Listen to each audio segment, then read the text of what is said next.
Well hello everyone, I hope you are good. और वैसे भी आज तो गुड हो गया यार। आज 123 रन से नेपाल ने जीत दर्ज की है। लेकिन यार हम जिस बारे में कल बात कर रहे थे वो अब काफी हद तक समझ में आ रहा है। बट मैचेस के बारे में आगे बात करने से पहले आपको ये बता दूं कि भैया मुझसे फास्ट फॉरवर्ड में मैच नहीं देखा जाएगा भाई, माफ करना यार।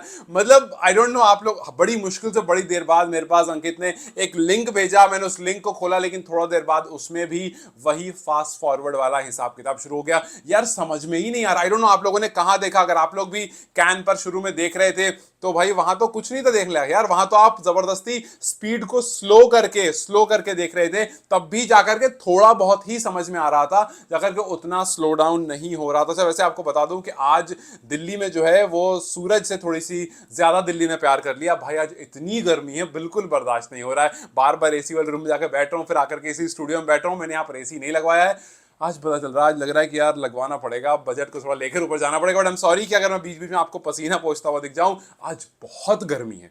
बस आज एक ही ये चीज देख करके अच्छा लगा कि आज नेपाल क्रिकेट टीम की जो परफॉर्मेंस थी वो कुछ नेक्स्ट लेवल की थी भाई। मजा आ गया देख करके। और हालांकि बहुत अच्छे से देख नहीं पाए हम, बहुत अच्छे से सारे शॉट्स। अगर आप आज मुझसे पूछोगे कि यार क्या चीज बहुत अच्छी थी, तो मैं दो ही तीन चीज बता पाऊंगा। बिकॉज दो तीन बार तो यार ऐसा हुआ कि स्कोर लेट्स से 41 पर 0 दिख रहा है और अचानक से ऐसा कुछ फ्लैश सा होता है और वो एक विकेट हो जाती है। अब मैं उसको बैक करके देखना चाह रहा हूं कि भाई देखूं तो आउट कैसे हुआ, देखूं तो, बट वो इतना मतलब ऐसा लग रहा है बीच का सीक्वेंस ही गायब है। सो बहुत सारी चीजें तो हम समझ भी नहीं पाए, देख भी नहीं पाए। लेकिन हाँ, जो कुछ चीजें देखी वो कुछ चीजें बात करूंगा, जिसमें ऑब्वियसली सबसे पहली चीज ये थी कि यार 45 ओवर में अगर आपकी टीम 335 रन बोर्ड पर लगा देती है तो इसका मतलब है कि आपका जो पहला मैच था, जो मैंने पिछली वीडियो में बात की थी कि बहुत ज्यादा आपको टाइम नहीं मिला था, आप 15th को पहुंचे थे, आपने 16th को ही मैच खेल लिया। बहुत सारे प्लेयर ऐसे जो पहली बार खेल रहे थे, बहुत सारे प्लेयर को पिच के बाउंस के बारे में उतना आइडिया नहीं था। सो ये फर्स्ट टाइम में आप थोड़ा स्ट्रगल कर रहे थे। बट दूसरे मैच तक जब आए आपको थोड़ा आइडिया मिल गया, बिकॉज आपको 2-3 दिन मिल गया, आपने थोड़े प्रैक्टिस कर लिया और उसका रिजल्ट जो है वो हमें 335 रन बोर्ड पर लगा हुआ दिखा। मैंने पिछली वीडियो में ये भी कहा था कि भाई आप स्कॉटलैंड से खेलने जा रहे हो, वो टीम 380 रन बना रही है हर मैच में, 300 के आसपास रन तो वो बना ही रही है। सो आपका ये 223 चेज करना इतना स्ट्रगल करके नहीं चल पाएगा। आज जो देखा उससे अच्छा लगा। अच्छा इसलिए लगा क्योंकि एक तरफ विमशर की हम सब उनको काफी हाई रेट करते हैं, उन्होंने जिस तरह की परफॉर्मेंस दी थी आपके अभी रिसेंट में जो आपने फेजेस में मैच कराए थे वहां पर कोर कैंप में, और फिर उसको यहां कंटिन्यू करना, ये बताता है कि वो सिर्फ तुक्का नहीं था। हर मैच में आकर के ठीक ठाक रन बनाना, 2 मैच, एक में सेंचुरी एक में हाफ सेंचुरी, और फिर यहां आकर के फिर शतक लगाना, ये बताता है कि आप इस फॉर्मेट को डिजर्व करते हैं। ओडीआई फॉर्मेट जो है वो नेपाल के लिए आप खेलना डिजर्व करते हैं। और वहीं दूसरी तरफ अगर आप दीपेंद्र सिंह आयरी की तरफ देखते हो तो आज वो जो सवाल उन पर उठता रहता है ना कि क्या आयरी ओडीआई के लिए बने हैं, क्या आयरी ओडीआई में टिक भी पाएंगे, क्या आयरी रुक भी पाएंगे ओडीआई में, उन्होंने कहीं ना कहीं जवाब दिया कि मैं इतना भी बुरा नहीं हूं। हाँ ये है कि हालात थोड़े चेंज होते रहते हैं, बट आई रियली होप के थोड़ा इन पर अलग से काम किया होगा स्टुअर्ट लॉ ने, और शायद उसका अंजाम आज दिखा। मैं शायद इसलिए कह रहा हूं बिकॉज मैं बहुत अच्छे से ऑब्जर्व नहीं कर पाया। इतनी फास्ट फॉरवर्ड में क्या देखोगे यार, बड़ी देर बाद जाकर के तो मेरे पास एक लिंक आया था, बट उस पर भी बहुत अच्छा नहीं चल रहा था। मतलब थोड़ी देर चला बट फिर वहां भी वो फास्ट फॉरवर्ड में ही हो गया, तो कुछ बहुत अच्छे समझ में नहीं है। आई डोंट नो आप लोगों ने कितना क्लोजली ऑब्जर्व करा उनकी इनिंग को, कितना उन्होंने डिफेंसिव, बिकॉज बहुत तेज चल रहा था। मतलब बॉल पिच कहां हो रही थी समझ में ही नहीं आ रही। बॉल आया ठक ठक, तो आपने शॉट तो मारते हुए देखा, बट यार बॉल पिच कहां, समझ तो आए कि बॉल कितना क्लोज थी विकेट के, गुड लेंथ पर थी, पीछे थी, आगे थी, थोड़ा समझ तो आए तो आप उस बारे में बात भी करो। समझ उतना कुछ खास नहीं आया, बट अच्छा ये लगा कि भाई पिछले मैच में 18 रन पर 5 विकेट गिर गई थी और आपने 213 चेज कर लिया था दो प्लेयर्स की वजह से, आरिफ शेख और गुलशन जा। सो आरिफ और गुलशन की वजह से आपने वहां पर वो चेज डाउन कर लिया था। आज आपको थोड़ी सी और बेहतरीन पारी दिखी। आज बशीर की तरफ से 104 रन, रिटायर्ड आउट हो गया, बिकॉज जाहिर सी बात है प्रैक्टिस मैच आप दूसरे को मौका देते हो। फिर उसके बाद दीपेंद्र सिंह आयरी थे उनके साथ, वो 110 रन मार के गए, गुड थिंग। हाँ अभी शुरुआत वाले जो प्लेयर्स हैं वो रन नहीं कर रहे। कुशल वही सिमिलर डिसमिसल जिसके बारे में पिछले 3-4 दिनों से बात कर रहा हूं, फॉरेन कंडीशन, वही टक होना, वही बॉल का निकलना, वही हल्की सी मूवमेंट, वही विकेट कीपर पर कैच। हालांकि उतना अच्छे से आज भी ऑब्जर्व नहीं कर पाए क्योंकि आज का मूवमेंट जैसा मैंने आपको बताया वैसा था, लेकिन हाँ समझ में आया कि चलो ठीक है वो वहीं पर आया। और फिर आसिफ भी कुछ उसी तरह से गए। रोहित पौडेल तो क्लीन हो गए, I guess Rohit Paudel bowled हो गए, यार रोहित पौडेल क्लीन बोल्ड हो गए थे आई गेस।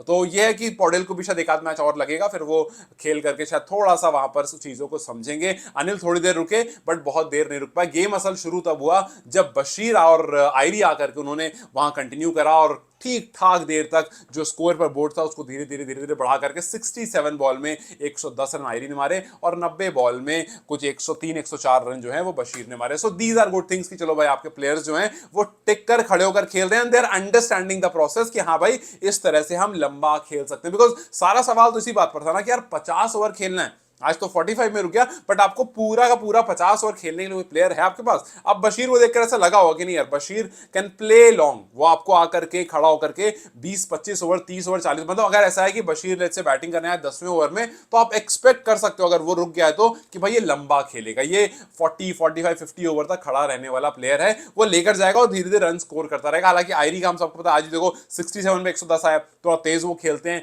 लेकिन क्या आयरी को यही मिला है कि भैया आप लास्ट में जाओगे और तेज ही खेलोगे, आपका यही स्टाइल, इसको चेंज नहीं करोगे, तो वो तो हमें मैचेस में ही पता चलेगा। खैर बशीर को भी 22 बॉल खेलने का मौका मिला, 37 रन उन्होंने किए, वो नॉट आउट रहे। वैसे बशीर काफी बार नॉट आउट रहते हैं, तो आज भी एक बार वो नॉट आउट ही रहे, लेकिन बशीर के आने से भी यार जो नीचे वाला पोर्शन है ना कि आपका मिडिल ऑर्डर जब खत्म होता है तो थोड़ा सा रिलैक्सिंग हो गया होगा। हाँ एक बंदा है जो वहां पर आपको अच्छे रन कर सकता है और दोनों तरह से खेल सकता है, जरूरत पड़ने पर धीरे भी खेल सकता है, जरूरत पड़ने पर वो तेज भी खेल सकता है। बशीर का एडिशन जो है वो काफी अच्छा हुआ और वो उसको दिखा भी रहे कि हाँ भैया नीचे हूं मैं, टेंशन लेने वाली बात नहीं है। फिर करण केसी की तरफ से 16 रन आए और 335 पर 4 विकेट तो बहुत जल्दी हो गई थी, लेकिन उसके बाद जो मिडिल ऑर्डर आया, अब जो पता है स्कॉटलैंड वगैरह देख रहे होंगे तो उनको भी समझ में आ रहा होगा कि यार ऊपर वाले तो आउट हो जाएंगे, ये मिडिल ऑर्डर का कुछ निकालना पड़ेगा। लेकिन व्हाट इफ स्कॉटलैंड वाले मैच में ऊपर वाले ही चल जाए, पता चला कि उस दिन कुशल बुटेल और आसिफ ही वहां से रन करना शुरू कर दे। अगर ऐसा होगा तो बड़ी अच्छी चीज होगी कि नीचे भी आपको थोड़ा बहुत पुश मिल जाएगा, थोड़ा मसल मिल जाएगा और ऊपर भी आपको